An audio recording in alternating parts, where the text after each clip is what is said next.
Well, hello! Thank you so much for taking time out of your day to check out this video. And welcome to the Gridiron. Before we get started, I just want to say thank you so much to everyone out there who's been watching my videos. Thank you. You can maybe give this video a thumbs up or possibly leave a comment below. Maybe even share this video. It would mean so much to me. But at least anyway, just thank you so much for just taking time out of your day to check out this video. Thank you. Well, what an interesting past couple days it's been. Brian Flores suing the NFL, the Giants, the Dolphins, the Broncos. Very, very interesting. I wonder if Bill Belichick is. I even saw a little something like it was some type of conspiracy, like Bill Belichick actually did it on purpose. Very like you know, I mean, because he heard that Dable got the job even before Flores got interviewed face to face. So I was wondering if he was kind of, I mean, because the thing is, you know, that's just the one thing. I mean, if it is like, if he did it on purpose, I mean, because he'd be screwing the Giants over, who he worked for. I can't say he's screwing over Dable, but I mean, you know, Dable, you know, worked for him 2 different times. You know, he'd be helping Flores out by, you know, letting him know what's going on, but he'd also be shedding some light on, you know, the bogus BS that goes on with some of these interviews. So very, very interesting. As I said, I mean, after this happened, I mean, the reason why he's suing the Giants now is because of Bill Belichick. So very interesting. Very, very interesting. So I said, I wonder if Mr. Belichick called or texted Mr. Maradol and said, yeah, sorry, I screwed up or something. Very, very interesting. The text that were going back was, sounds like Bill Belichick called, or he's texted Brian Flores, said, sounds like you've landed. Congrats! And Flores, I interview on Thursday. I think I have a shot at it. And he's like, did you? Or it sounds like you've landed. Congrats. Did you hear something I didn't hear?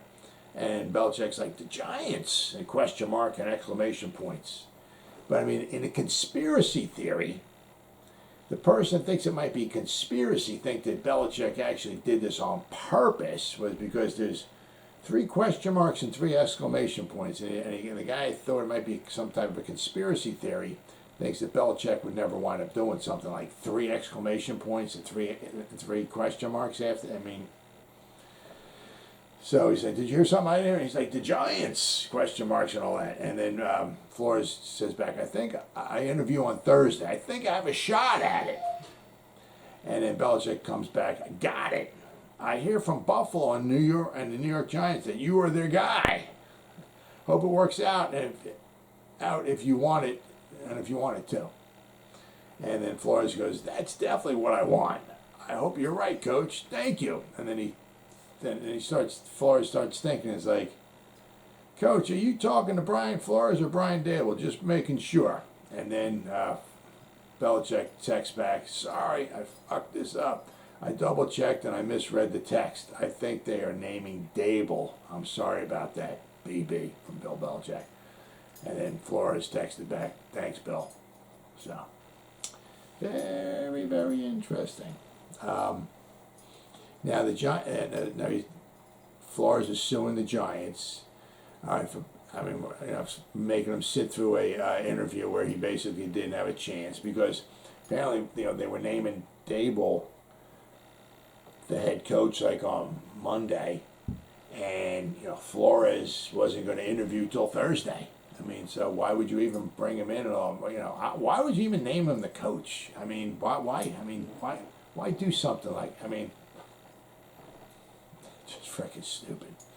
Now he's suing, also suing the Broncos for basically the same thing. Back in 2019, when he interviewed for the Broncos, their head coach, the one when they gave it to Vic Fangio that year. I mean, yeah. I mean, How'd it work out for Vic Fangio? Pretty bad. I mean, at least Brian Flores had 2 winning seasons. Vic Fangio didn't. I mean, I had high expectations for the Broncos this year, but they were 7-10. Same record they had the year before that. They were 6-10. He's a good defensive coordinator, not a very good coach. At least you know Brian Flores is a good coach. May not get along with everybody, but he's a good coach. He can create a winner. Vic Fangio can. In 2019, when he interviewed for the Broncos job, he said he showed up for his interview, basically, I guess it was like on time, but he said John Elway, Joe Ellis, and some of the others showed up about an hour late. And they looked all kind of disheveled and everything, like they had been out late the night before drinking. I don't know if you could smell it on them, or they just look all just sauced up, or what the hell it was. I don't know, but so he knew that was a BS interview, and he was just going through the motions. Like he could kind of tell, like the way they show up an hour late. I mean, it was an hour, maybe 45 minutes, whatever. But I mean, and it's like basically you show up maybe all liquored up or hung over from the night before. I mean, what kind of crap is that? Unbelievable. So he kind of knew, that basically they didn't give a damn about him at all. Didn't care at all about him. So I mean, it was just that was basically all he was there for, is just because to satisfy the Rooney Rule. And basically that's what it is. And he's also suing the Dolphins because he said that the Dolphins owner Stephen Ross offered him $100,000 for each loss that they had during the 2019 season to help them get a better draft pick. Now, I'll tell you what, if that winds up being true, I mean, if he has like evidence on that, I mean, I just read something that Stephen Ross came back and he had his own statement. I'm a man of integrity and this, that, and the other thing, and all those are totally false. And even Hugh Jackson said the same thing. He said that, I don't know what it was something with when he was coaching the Browns. They offered him money or something like that. They told him to tank because they had back-to-back horrible seasons, absolutely horrible seasons. That's why he didn't. That's why he wanted to get fired. I mean, I think he won one game in 2 years or whatever it was. I mean, it's horrible, absolutely horrible. So apparently they told him to do the same thing so they can get a better draft pick. But I mean, I don't know if Brian Flores has anything, like a text or a piece of paper, with writing or anything like that, or does Ross just talk to him? Hey, I'll give you $100,000 or something. You know what I mean? Because Ross is not going to go in there. I mean, if he did say that, Ross ain't going to say, "Oh, I said that." You know what I mean? So I mean, if it's just word against word, I mean, he's not going to be able to prove it. I highly doubt it. I mean, even if he is telling the truth, I think I have a hard time. But I mean, if he's got something, if he's got a piece of paper, a text or something, or a voicemail, or anything like that, or something, I mean, I can certainly see where Ross would have to lose the team, sell the team, get the heck out of the NFL. You can't do that. I mean, I'm sure probably goes on, but I mean, you can't have that. Team's just tanking. I mean, it goes on in basketball, but I mean, you can't tank. Absolutely not. Absolutely not. So that'd be very, very interesting. I don't know, and I did read that Flores is not going to drop his suit against anybody, against the NFL or anything. One thing I am interested to see is that, because like Ron Rivera said something like, he's all for it, and I'm sure maybe Mike Tomlin might be for it and all of that. So I'm kind of interested to see if one of those guys would actually bring Flores in, maybe to coach the defense or something like that. Interesting. But the owner would have to agree to it as well, too. So it'd be interesting to see, like, especially if Tomlin, they need a defensive coordinator. I wonder if they would bring Flores in to become the defensive coordinator. I wonder if the owners from the Steelers would agree to that, especially now he's suing the NFL. So, I mean, that'd be very interesting. Have somebody on your staff that's suing the NFL. Very, very interesting. I don't think he's ever going to get a head coaching job. I mean, the only thing I could see is like maybe someplace, maybe in college. I mean, maybe like a Deion Sanders might bring him down there or something. He ain't gonna make much money. I mean, but I mean, he might get something in college, but it'd be very interesting. Like if one of these minority coaches would bring him in on their staff as a defensive coordinator. I wonder if the owners would allow that. Very, very interesting. Now, this is all, a lot of this just has to do with the Rooney Rule. The Rooney Rule was first adopted in 2003. It was named after the late Don Rooney, the late owner of the Pittsburgh Steelers. All right, now what it is basically is to satisfy the Rooney Rule, you have to interview at least 2 minority candidates, and at least one of them has to be in person. Now, what happened, like with the Giants, okay, the Giants had Leslie Frazier, Brian Flores, and Patrick Graham. Well, that's 3. That's great. Not so fast. Patrick Graham doesn't count. It has to be somebody from outside. Can't be anybody, like it can't be their special teams coach who's black. Can't be their running backs coach who's not here anymore. Or the defensive line coach. Can't be their Patrick Graham, the defensive coordinator. Can't be any of those guys because they're on the team. Has to be 2 minorities from outside the organization have to be interviewed, and at least one of them has to be in person. So I mean, like if they did Leslie Frazier on a Zoom call or something like that, well, that satisfies part of it. But then you need to bring another minority in, interview them, but it has to be face to face.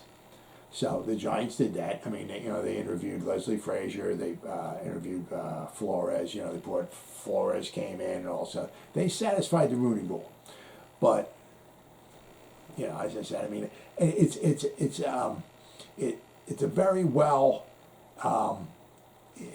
Intentions are very, very well. I mean, it's good intentions. I mean, it's to bring more minorities in.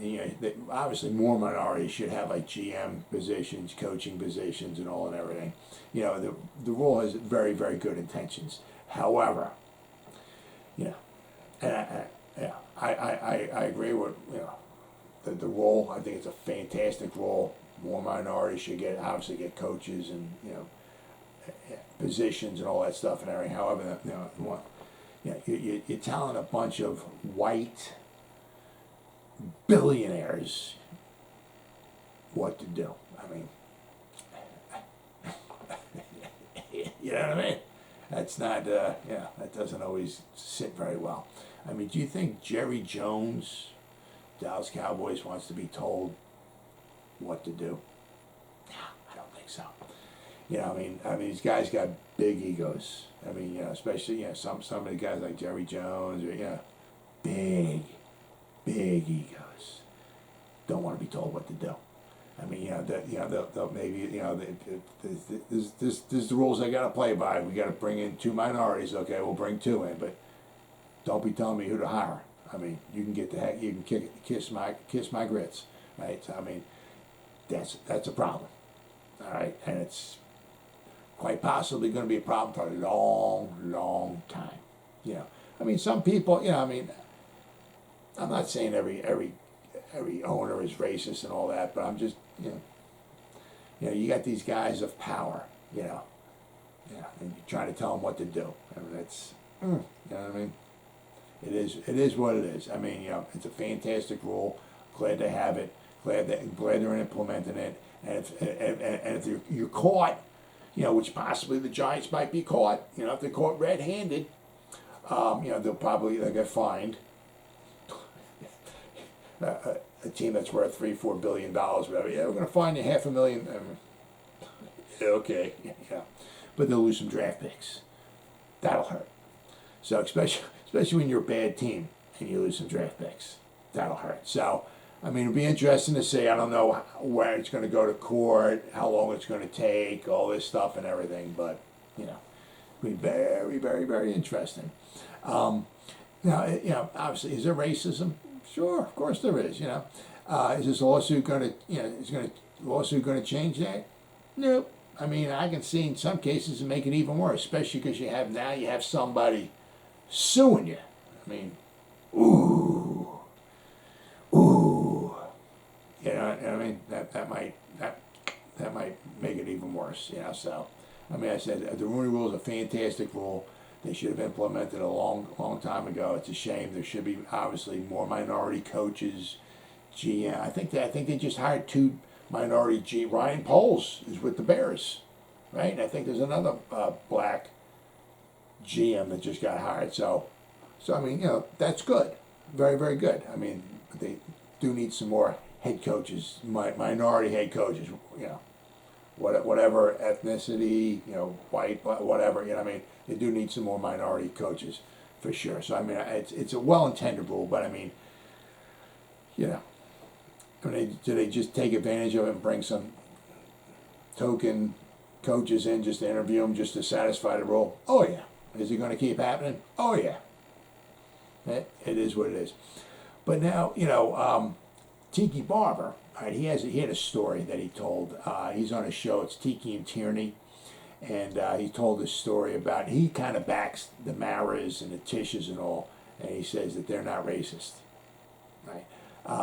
He had a story in 2005, Wellington Mara was passing away. Now, he said he got called to see Wellington Mara on his deathbed. All right, Ronnie Barnes, the head trainer, called him. It was on Monday. I think it was because Wellington Mara passed away on October 25th, 2005. They played the Broncos on the 23rd. So Tiki Barber said it was on their day off, which would have been Monday the 24th. Barnes called him and said to go to Westchester, to go to Wellington's house to say goodbye to him, because he wanted to say goodbye to him. So Tiki was almost tearing up when he was talking about this story. He's like, he wants to see me. So he got there. He went to Westchester. As he was pulling up, he was going up, and Jeremy Shockey was coming out. He said Wellington Mara loves Shockey.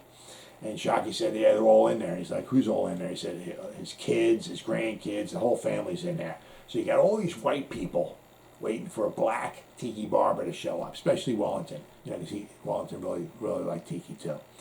So I mean, it was just like, he's like, he was just like overwhelmed by that. And he almost broke down in tears while he was telling us. You can check it out on YouTube or something like that. But he just wanted to, he said, just wanted to tell I think he grabbed his hand or something like that. And he said, "I just thank you so much for making me a Giant." I don't know if Wellington talked at all or anything like that, but I think the next day Wellington passed away. But he wanted to see Tiki, so Tiki went in there and said goodbye to him. So he was pretty touched by it. But one of the guys there apparently on his show wanted Tiki to use the platform to start talking about how racist the Giants are or something like that. And he said, no, I'm not going to do that because I don't believe the Tishes and the Maras are racist. They're good people. And he said he was very close with the Tishes and he was very close with Wellington Mara. He said he really that touched him a lot when they wanted him to come up there and say goodbye to him. So Tiki Barber was sticking up for the Tishes and the Maras and the Giants. All right, so he doesn't think they're racist at all. Then Eli Manning, he also stuck up for the Giants, right, as well. He said, I know the Giants organization, they do everything possible to give everybody a fair chance. They don't care about minority or not. They just look for the perfect candidate. So even Eli Manning kind of, now is that, are they going to bring them into court? And no, I mean, is that going to mean anything? No. But I mean, it's just nice to know that some of the past players, right, Eli Manning and Tiki Barber, were sticking up for the Maras and telling them that they weren't, that they're not racist. So did I mean, who knows? I mean, did they name Dable the coach like on Monday, even before they even entered Patrick Graham, Leslie Frazier, and Brian Flores? Maybe they did, and if they did, and if Brian Flores can prove that in court, well, Giants are going to have to pay the piper.